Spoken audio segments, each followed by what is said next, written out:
ଆମ art of worker ଆଜି କ'ଣ ମୁଖ୍ୟ ଲକ୍ଷ୍ୟ ଥିଲା, ଆଜି କ'ଣ ପାଇଁ ଆଜି ବୈଠକ ହେଉଥିଲା?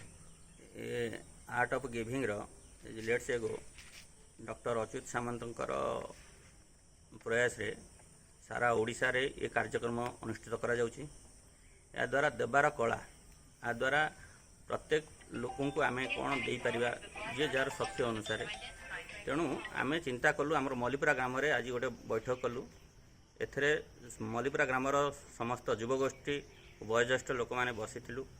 एथरे आम बर्तमान आम जो पड़िया अच्छी से पड़िया आम वृक्षरोपण करने चिंता करूँ।